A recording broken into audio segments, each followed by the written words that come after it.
ഒരു വസ്തു കേടുവരുന്നത് അത് എന്തുകൊണ്ടുണ്ടാക്കിയെന്നനുസരിച്ചിരിക്കുമല്ലോ. എന്തുകൊണ്ടാണ് ഉണ്ടാക്കിയത്?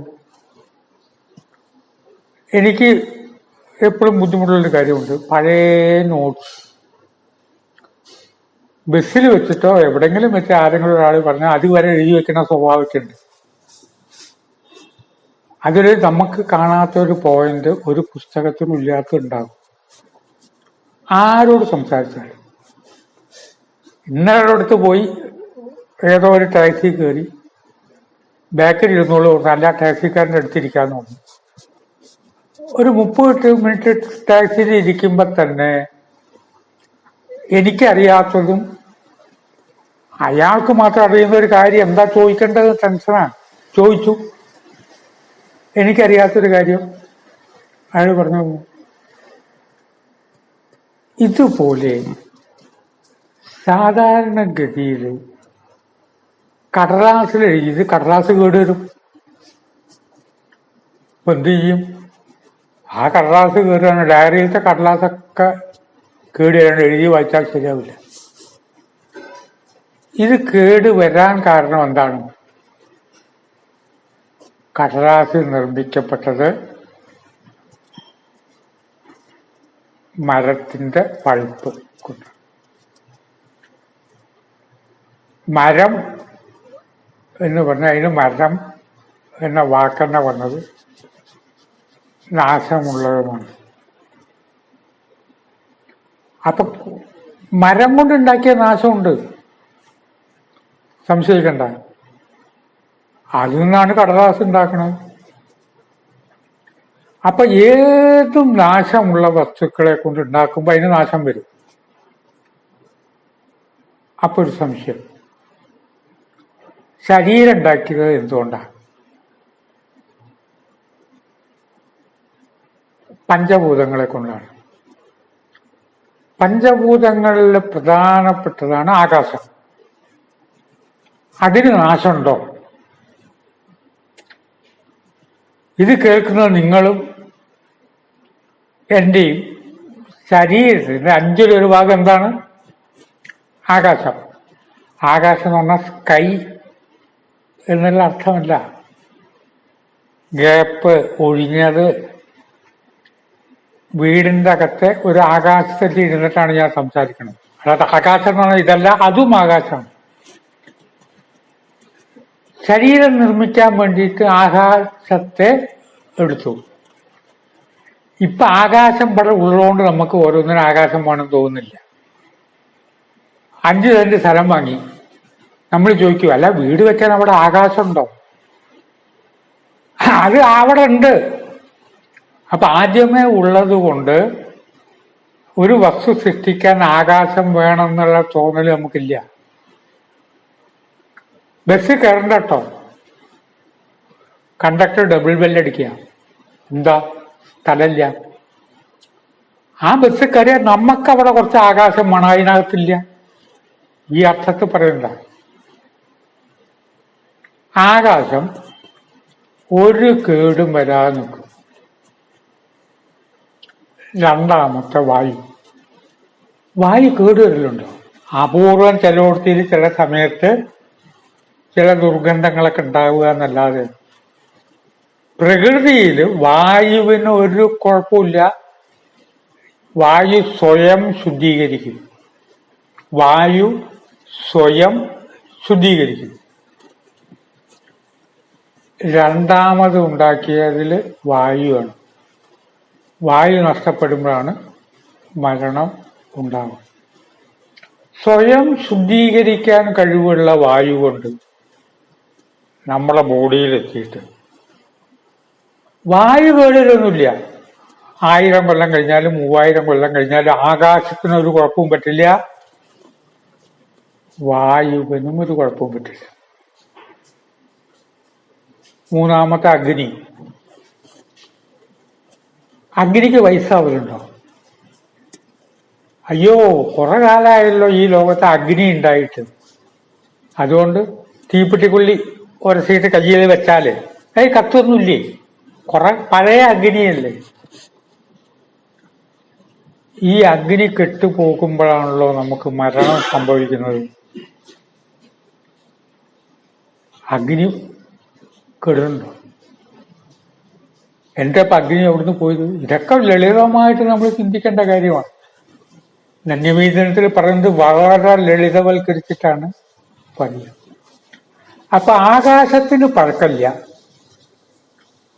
വായുവിന് പഴക്കമില്ല, അഗ്നിക്കും പഴക്കമില്ല. പ്രധാന ഘടകം ഇത് മൂന്നെണ്ണം.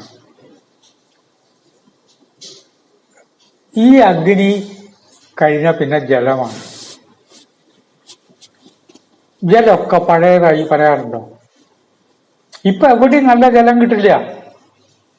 പണ്ടേ ലോകമുള്ള കാലത്തെ ജലമുള്ളതാണ്. അതുകൊണ്ട് ഇപ്പൊ നല്ല ജലം എവിടെയില്ല. ഈ ജലം കേടുവരുന്നല്ലേ രക്തസംബന്ധമായിട്ടുള്ള സകല അസുഖം നമുക്ക് സംഭവിക്കുന്നു. എങ്ങനെ ജലത്തിന് കേടില്ല എന്ന് പറഞ്ഞു?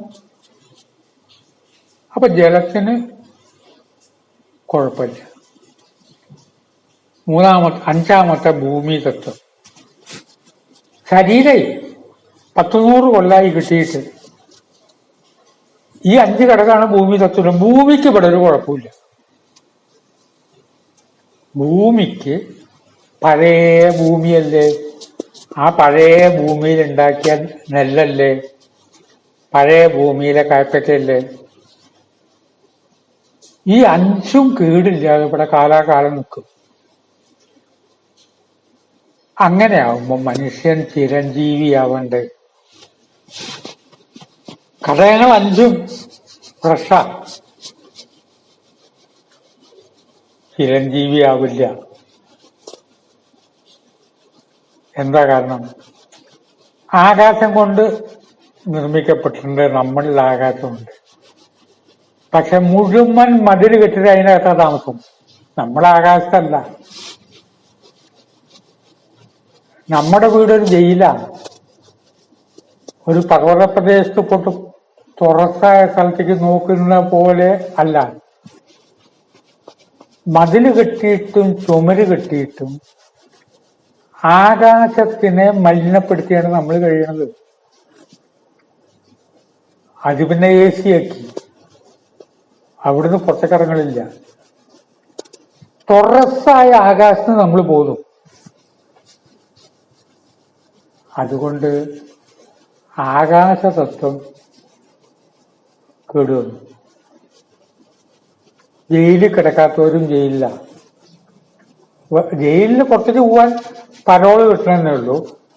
നമ്മളിപ്പോ പരോളൊന്നും വേണ്ടാന്ന് തോന്നിയിരുന്നാലും വീടിനകത്തുനിന്ന് പുറത്തൊക്കെ ഇറങ്ങിയിട്ട് 12 കൊല്ലായി എന്നൊക്കെ പറഞ്ഞു. വായുവോ? ഈ തുറസായ വായുവാണോ നമ്മൾ ശ്വസിക്കുന്നത്? ഒരു വീട്ടിൽ ചെന്നപ്പോ ഇടയ്ക്കിടയ്ക്ക് എന്തൊക്കെയോ സ്പ്രേ ചെയ്യുന്നു. ഞാൻ ചോദിച്ചു എന്താ? എയർ പ്യൂരിഫൈ ചെയ്യുന്നത്, സ്പ്രേ ചെയ്യുക. അത് നല്ലതാണോ? എന്തോ എനിക്കത് ചെയ്യാൻ പറ്റില്ല. വായു മലിനപ്പെടും. ഈ എയർ പ്യൂരിഫൈ ചെയ്യുന്ന യന്ത്രമൊന്നും പ്രകൃതി കണ്ടുപിടിച്ചിട്ടില്ല. പ്രകൃതി അത് ചെയ്യും.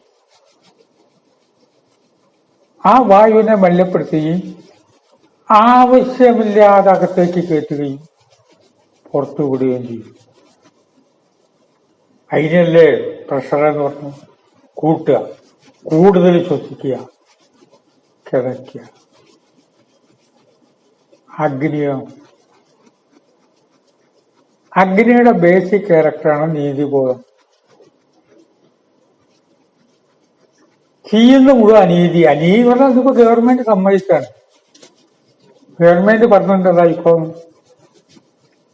ഇന്ന തെറ്റ് ചെയ്തു. തെറ്റ് അതിന് തെളിവില്ലല്ലോ. ഞാൻ ചെയ്തതാണ്, തെറ്റല്ലല്ലോ ഞാൻ ചെയ്തത്. നിങ്ങൾ തെളിയിക്ക്. അഗ്നി എന്ന് പറഞ്ഞാൽ സമ്പൂർണ്ണ നീതിബോധം ആണ്. ജലം എന്ന് പറഞ്ഞാൽ പൊല്യൂട്ടഡ് ജലമാണ് നമ്മൾ ഉപയോഗിക്കുന്നത്. പൊല്യൂട്ടഡ് എന്ന് പറഞ്ഞാൽ മലിനപ്പെട്ടതെന്നല്ല. പൈപ്പിൽ കൂടെ വരുന്ന ജലം ഉത്തമല്ല. കിണറിലെ ജലവും കിണറ്റിലെ വെള്ളം കോരിയിട്ട് മൺകുടത്തിൽ വെച്ചിട്ട് ആ കുടത്തിൽ നിന്ന് ഞാൻ വെള്ളം കുടിക്കുമായിരുന്നു. ഇപ്പൊ ഒരു വിഷമം, എനിക്കൊരു കുറ്റബോധമുണ്ട്. എന്താണെന്ന് വെച്ചാൽ മോട്ടർ ഉണ്ട് വീട്ടിൽ. അപ്പൊ മോട്ടോർ അടിച്ചിട്ട് ആ വെള്ളമാണ് എടുക്കുന്നത്. കിണറിലെ വെള്ളത്തെ ഉറക്കമുണർത്താതെ ആ കിണറോ വെള്ളമോ അറിയാതെയാണ് മോട്ടറിൽ വെള്ളം എടുക്കുന്നത്. മോട്ടറിൽ നിന്ന് വെള്ളം എടുക്കുമ്പോ കിണറിനോടൊരു വരി, കുറച്ച് വെള്ളം എടുത്തോട്ടെ. വെള്ളത്തെ ഉറക്കമുണർത്തണം. എന്നിട്ടോ ഞാൻ കുറച്ച് വെള്ളം എടുക്കാൻ പോകുന്നു. അപ്പൊ ആ ബക്കറ്റയിലിട്ടിട്ടൊന്ന് ഇളക്കണം. ഇവിടെ നിന്ന് എടുത്തതിന് ശേഷം തന്നതിന്റെ ഒരു ഭാഗം തിരികെ കൊടുക്കണം, കുറച്ച് കിണറിന് കൊടുക്കണം. വ്യക്തിപരമായിട്ട് ഞാൻ തന്നെ ടെൻഷൻ, എനിക്ക് നേരം കിട്ടാറില്ല. ഈ മഴ സമയത്ത് കിണറിന്റെ അടുത്തേക്ക് പോയിട്ട് ഒരു ബക്കറ്റ് വെള്ളം എടുത്തിട്ട് അത് പലതവണ ആ ഓളങ്ങൾ ഇളകാതെ ഇപ്പൊ വെള്ളം കുടിക്കുമ്പോൾ ഒരു കുറ്റബോധം, വെള്ളത്തിനെ ഉണർത്താതെയാണല്ലോ. അപ്പൊ വെള്ളവും മലിനപ്പെട്ടു, പിന്നെ ഭൂമിയും. ഇളകുന്ന മണ്ണിന്റെ അടുത്തേ താമസിക്കാവൂ. തോട്ടം കിളപ്പ് ഇല്ല.